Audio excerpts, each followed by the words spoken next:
ये कहानी है बलिरामपुर की, जहाँ पूरे गांव में सिर्फ एक ही किराने की दुकान थी, बबलू गुप्ता की। ओ भैया बबलू, हमको ना चावल दे दो, 20 रुपया किलो वाला। क्या दीदी, 20 रुपया किलो वाले चावल भी कोई चावल है क्या? थोड़ा अच्छा खाओ। ये देखो 25 रुपया किलो वाले चावल कितने अच्छे हैं। नहीं नहीं भैया, अब तो मंदी चल रही है, अगर इतने पैसे चावल में लुटाऊंगी तो घर कैसे चलाऊंगी? तुम 20 रुपए किलो वाला ही चावल दे दो। ठीक है दीदी। बबलू ने उस औरत को 20 रुपए किलो वाले चावल दे दिए।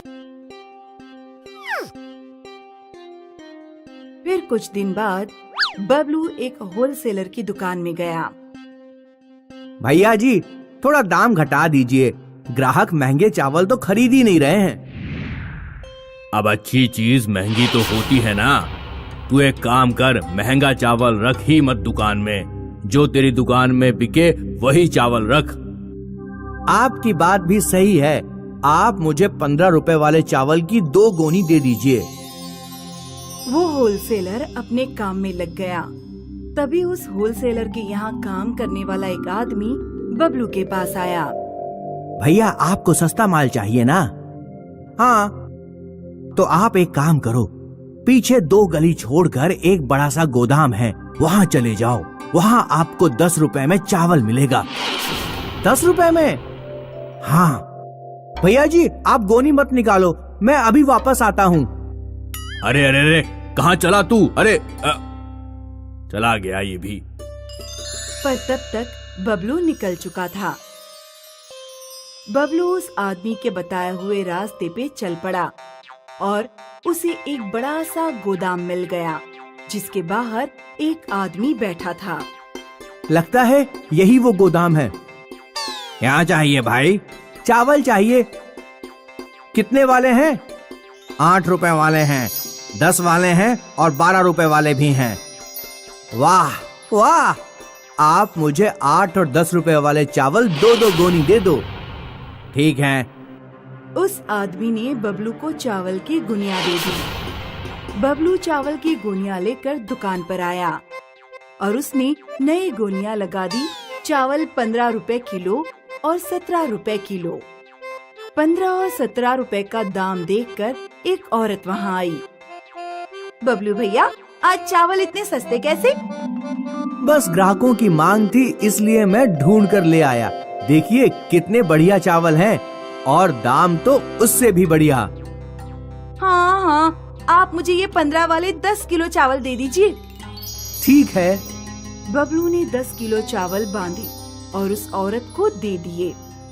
फिर क्या था, सस्ते चावल की बात पूरे गांव भर में फैल गई और लोगों ने बबलू की दुकान पर कतार लगाना शुरू कर दिया। भैया, मुझे 10 किलो।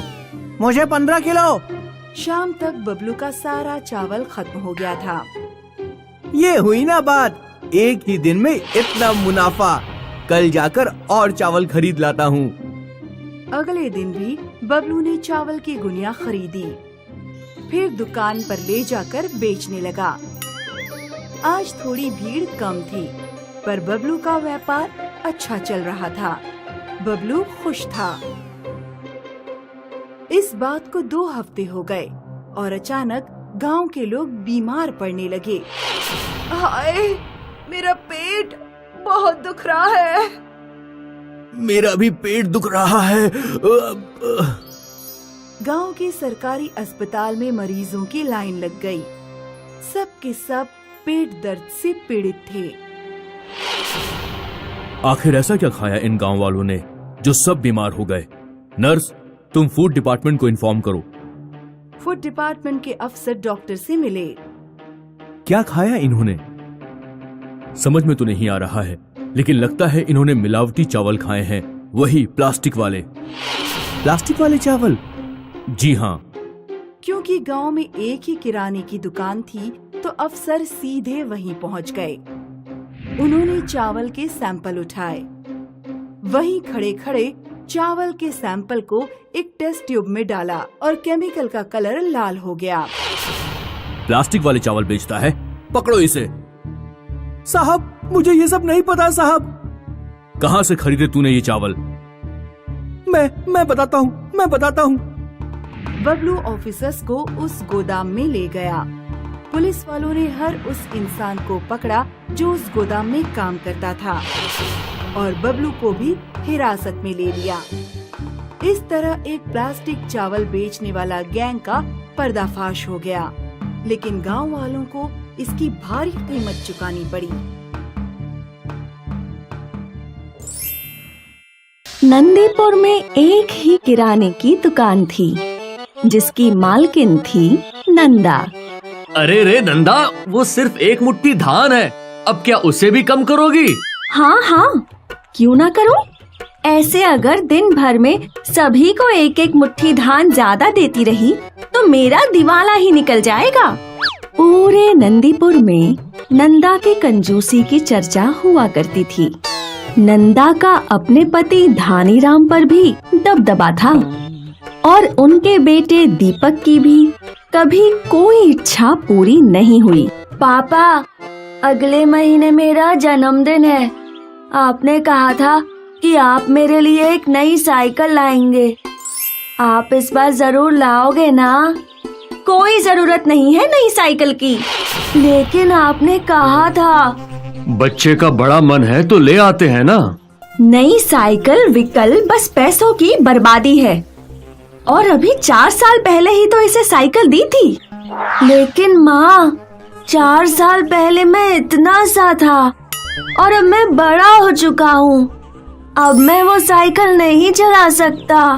हा, बड़े आए मुझे सिखाने वाले कि तुम बड़े हो गए हो, जैसे मैं तो कभी बच्ची थी ही नहीं। लेकिन माँ, मेरी बात तो सुनो। मैंने कह दिया ना, बस। बेचारा दीपक अपने पापा की ओर देखता रहा, लेकिन मजाल हो उनकी कि वो नंदा के सामने अपनी बात मनवा सके। और फिर रूठ कर दीपक घर के बाहर चला गया। उदास दीपक एक पेड़ के नीचे बैठा था जब उसके 2 दोस्त नकुल और सोहम वहाँ आए। क्या हुआ? क्या मम्मी पापा ने पिटाई की? नहीं। फिर क्या हुआ जो यहाँ मुँह लटका के बैठे हो? और क्या होगा? इस बार भी माँ ने नई साइकिल लाने से मना कर दिया। तुम और तुम्हारी माँ, वो इतनी कंजूस क्यों है? पता नहीं। हमारी गांव में इतनी बड़ी दुकान है और एक मैं हूँ जिसे रोज एक चॉकलेट खाना भी नसीब नहीं होता। तो क्या बिना बताए खा लो? नहीं, अगर माँ को पता चला तो बहुत अच्छे से पिटाई होगी। ना रे बाबा ना, मुझे मार नहीं खानी।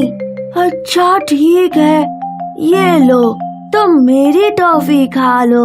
मैं पापा को बोल के और मंगवा लूंगा। दीपक ने अपने दोस्त की टॉफी खा ली और वो घर की ओर लौट आया। घर लौटकर वो अपने पापा के पास बैठकर उन्हें साइकिल के लिए मनाने लगा। क्या कानाफूसी चल रही है तुम दोनों की? कुछ भी तो नहीं। ठीक है, आओ, खाना लग गया है। नंदा ने तीनों के लिए खाना परोसा और तीनों की प्लेटों में उसने गिनकर 2-2 रोटियां ही डाली। तीनों ने खाना शुरू किया। कुछ देर बाद, नंदा, थोड़ा घी दे दो। घी तो भर भर के डाला है मैंने रोटियों में। थोड़ा और दे दो। नहीं, बिल्कुल नहीं। तुम्हें पता है ना घी कितना महंगा है? बेचारा धनीराम ये सुन चुपचाप अपना खाना खा लेता है। वैसे तो नंदा कंजूस थी, लेकिन वो रोज सवेरे भगवान जी को शुद्ध देसी घी का दिया लगाया करती थी। इस बार भगवान जी ने नंदा की सुन ली और वो खुद प्रकट हो गए। अरे बाप रे! भगवान जी, जय हो! भगवान जी की जय हो! नंदा भगवान जी के चरणों में गिर गई। उठो नंदा, पुत्री, तुम रोज मुझे शुद्ध देसी घी का दिया करती हो। ये तुम्हारी उदारता है। इस उदारता से खुश होकर मैं तुम्हें सोना देना चाहता हूँ। सोना? मैं तुम्हें एक जादुई संदूक दूंगा जिसमें इतना सोना होगा कि तुम सोच भी नहीं सकती। हाँ, लेकिन मेरी एक शर्त है, अगर तुम्हारे पास कोई भी पैसे मांगने आया और तुमने अपनी कंजूसी के कारण उसे मना किया तो जादुई संदूक गायब हो जाएगा। क्या तुम्हें मंजूर है? हाँ हाँ, इतना सारा सोना होगा तो कौन पैसे देने के लिए सोचेगा। भगवान जी मुस्कुराए और उन्होंने नंदा को वो जादुई संदूक दे दिया। जैसे ही नंदा ने वो जादुई संदूक खोला तो उसकी आंखें फटी की फटी रह गईं। फिर नंदा ने उस जादुई संदूक को अपनी अलमारी में रख दिया और रोज की तरह वो अपने बेटे और पति के लिए खाना बनाने में जुट गई। लेकिन इस बार वो बहुत खुश थी। सुबह से दोपहर हो गई और धनीराम दीपक को स्कूल से लेकर लौटा। धनीराम नंदा के पास गया। नंदा, मैं क्या बोल रहा हूँ कि दीपक का जन्मदिन नजदीक है और इस बार तो हमें उसे एक साइकिल दिला ही देनी चाहिए। और हमेशा की तरह नई साइकिल का नाम सुन, नहीं, बिल्कुल नहीं। ऐसा बोलते ही नंदा रुक गई। उसे जादुई संदूक की याद आई और वो तुरंत अलमारी की ओर दौड़ी। वो संदूक गायब हो चुका था। हाय रे मेरा जादुई संदूक! सवेरे तो भगवान जी ने मुझे दिया था और दोपहर तक गायब भी हो गया।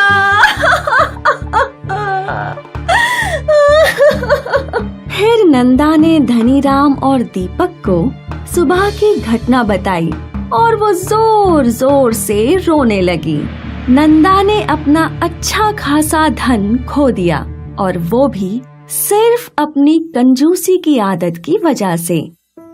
इसीलिए कहते हैं, समय रहते आदतें बदल लेनी चाहिए, वरना पछताना पड़ सकता है।